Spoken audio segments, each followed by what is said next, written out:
في الشريعة. أعطيني آية في القرآن اللي تدير الإلزامية تاع الحجاب. سيدة حنايا القرآن أتحداك، ها قدامنا 40 مليون جزائري، قول لي وين هي الآية واعطيها لي. هل احنا قرآن؟ والذين يؤذون المؤمنين والمؤمنات بغير ما اكتسبوا فقد احتملوا بهتانا وإثما مبينا.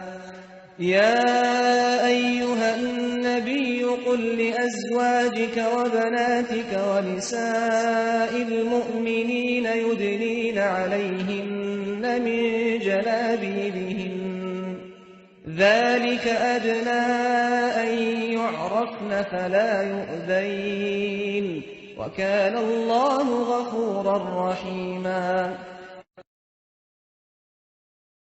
هي صح بصح اليوم الحجاب اللي راهو يتلبس حجاب الكحل هذا واللي يتكركر في الارض، هذا عنده علاقه مع التاريخ تاع الجزائر، عنده علاقه مع حضارتنا، عنده علاقه مع تاريخنا، عنده علاقه مع للشريعه. مادام انتم تحبوا ترجعونا للشريعه رغم انه الدوله الجزائريه دوله مدنيه.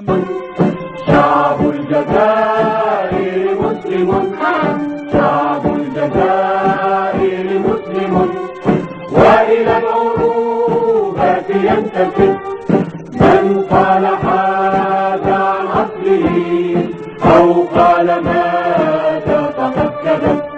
بديت صحفي قبلك قلت له انا اتحداك امام الشعب الجزائري كل، اعطيني ايه في القران اللي تقول الولي شرط من شروط صحه عقد الزواج. النبي عليه الصلاه والسلام يقول ايما امراه انكحت نفسها بغير اذن وليها فنكاحها باطل باطل باطل.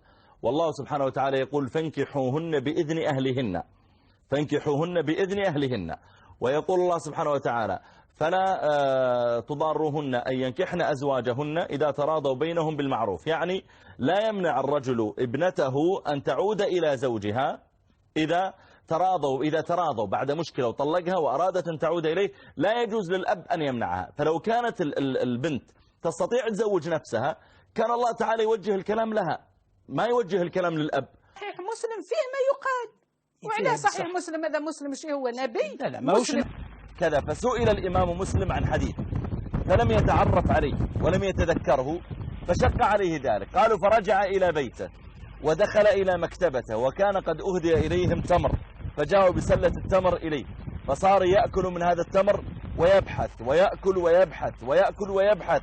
قالوا حتى طال عليه الليل ثم أذن عليه الفجر وهو قد وجد الحديث، لكن هذا التمر قد ضره في بطنه وتوفي رحمه الله تعالى مع الفجر. نعطيك سؤال برك. معليش على حسابك انت النبي صلى الله عليه وسلم يعني ما كانش فاهم الدنيا باش يكتب هو في حياته يسجل كل الأحاديث النبوية وهو مازال حي ويدونها باش تبقى وراه؟ وعلاه ما دونهاش؟ تعرفي ان علاش ما دونهاش؟ لا جاوبني. انا نجاوبك. من كتب عني شيئا غير القرآن فليمحه. لكن هذا كان وقت نزول القرآن، أن القرآن حفظ في صدورهم وأنهم حفظوه في أوراقهم وصحفهم. عندها استأذنه بعض الصحابة في الكتابة فقال عليه الصلاة والسلام اكتب فوالذي بعثني بالحق لا يخرج منه إلا حق، أو كما قال عليه الصلاة والسلام. لذلك نعم فنانك المفضل هو الفنان الكبير المرحوم عيسى الجرموني، أليس كذلك؟ وهو كذلك. تفضلينه عن بقية الفنانين؟ فعلا لأنه مرتبط بهويتي وبشبابي وصغاري وتربيت على الموسيقى تاع عيسى الجرموني. ومن العلامات التي تدل على قرب خروج الدجال انقلاب الموازين وفساد المفاهيم عند الناس.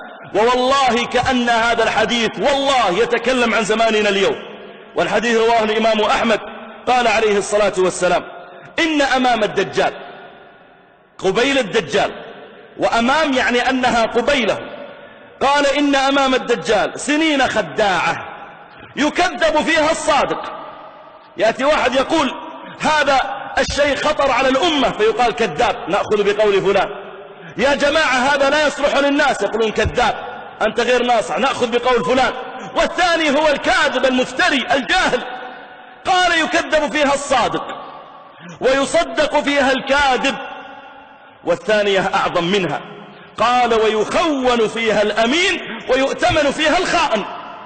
الرجل الأمين الحريص على الدين، الحريص على الأمة، الحريص على البلد، الحريص على الوطن، الحريص على المجتمع، الحريص على حمايته، الحريص على رفعته وعلى استقراره وعلى عزه، يقال له أنت خائن، وتدبر له القضايا وتلصق به، أنت خائن.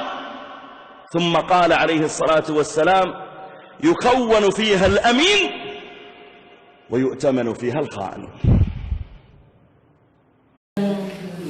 Pour ce qui est de... Ah oui, le drapeau.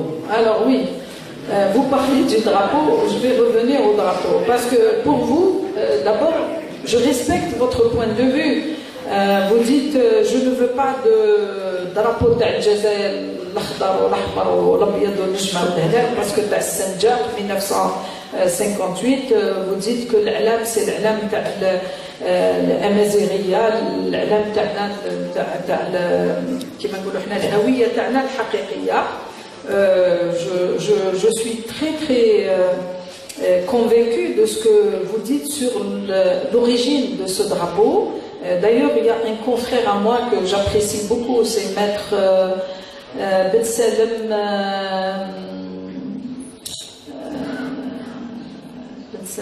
Athman, qui a fait même une vidéo dans ce sens pour expliquer le drapeau de la Mazérité, qui a expliqué les couleurs, qui a expliqué l'historique de ce drapeau, d'où il vient, son côté même qui va au-delà de l'Algérie, mais plutôt de l'Afrique. Si, mais lui, il a expliqué toutes les couleurs. Non, c'est le même. Regardez, il a une vidéo qu'il a publiée. Non, monsieur rouge ou noir. Non, c'est le même. Il l'a expliqué. Le vert, le noir. Ben, d'accord. Donc, moi, vous me dites qu'il faut enlever ce drapeau. Je pense que si on est des démocrates, mais si une personne, ou la 10, ou la 20, ou la même 1 million, qui vont dire à 40 millions ou plus de 42 millions, il faut enlever. Il faut qu'il y ait un débat. Il faut... D'accord. Je ne vous dis pas, je ne discute pas. C'est pas vous me demandez moi de décider, quoi. Je ne peux pas décider. Si vous êtes démocrate, c'est une décision qui revient au peuple, non? Vous êtes d'accord? Eh bien, il peut faire l'objet d'un débat. Vous êtes d'accord? Pour le débat? C'est ce que je veux. J'essaie de comprendre. Peut-être ma femme. Ah, maintenant, l'arabe et l'islamité. C'est vrai que sur l'islam, je crois que j'ai déjà répondu. J'ai déjà répondu pour dire l'islam ou une autre religion, je pense que c'est quelque chose de très privé. Ça concerne chacun de nous. Si quelqu'un est musulman, vous n'avez pas le droit de lui dire vous n'avez pas le droit d'être musulman. Il a le droit d'être musulman, de choisir sa religion. Non, il a le droit. Vous allez lui dire non, il ne faut pas être musulman. Non. Vous, attendez. Vous parlez de la Constitution. À ce moment-là, il fallait me dire est-ce que c'est normal qu'on mette dans la Constitution, par exemple, l'article 2 qui consiste à dire l'islam, religion de l'État. C'est ça ce que vous voulez dire? C'est ça? D'accord. Alors, mais justement, la Constitution doit faire l'objet d'un débat où on va aller vers une Constitution qui va être discutée par les Algériens et qui vont choisir. Mais, personnellement, je dis que la personne ou les personnes ou ce système qui met l'islam, religion de l'État, déjà ne comprend rien à l'ordre constitutionnel. Pourquoi? Parce que tout simplement, l'État est une personnalité morale. D'accord? L'État, c'est moral, c'est pas physique. C'est que je suis un être humain, mais l'État, c'est qui? L'État, c'est le sol, c'est le peuple, ce sont les institutions. Donc c'est ce qu'on appelle, en jargon juridique, la personnalité morale. Une personnalité morale ne peut pas avoir de religion. Une personnalité morale ne peut pas avoir de religion. C'est la personnalité physique qui peut avoir une religion, mais la personnalité morale ne peut pas avoir de religion. C'est comme ça que, c'est pour ça que le pouvoir, il joue sur ces choses-là, il dit religion de l'État. L'État n'a pas de religion. Par contre, l'État doit garantir en tant qu'État la liberté de culte et la liberté de conscience. Chacun est libre. Celui qui veut être musulman, il a le droit. Celui qui veut être autre chose, il a le droit. Mais la Constitution, en tant que symbole de la loi la plus importante de l'État, la loi supérieure de l'État, c'est la Constitution. Elle doit garantir tous les droits à tous ses citoyens, quelle que soit leur religion, quelle que soit leur obédience, quelle que soit leur croyance politique ou religieuse, etc. Maintenant, l'arabe, la langue arabe, c'est vrai qu'il y a eu quand même des avancées quand on a dit que le mazir était langue nationale et officielle.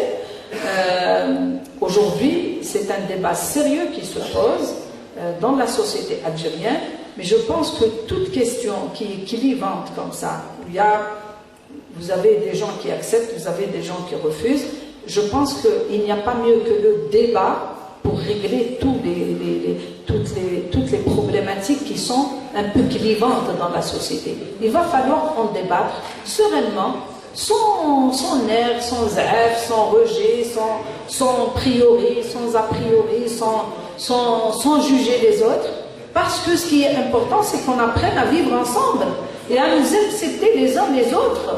Même si on ne se ressemble pas, et tant mieux qu'on ne se ressemble pas. Sinon, ça serait mortel qu'on soit tous kiff-kiff, qu'on soit tous les mêmes et qu'on ait tous les mêmes convictions et les mêmes appartenances.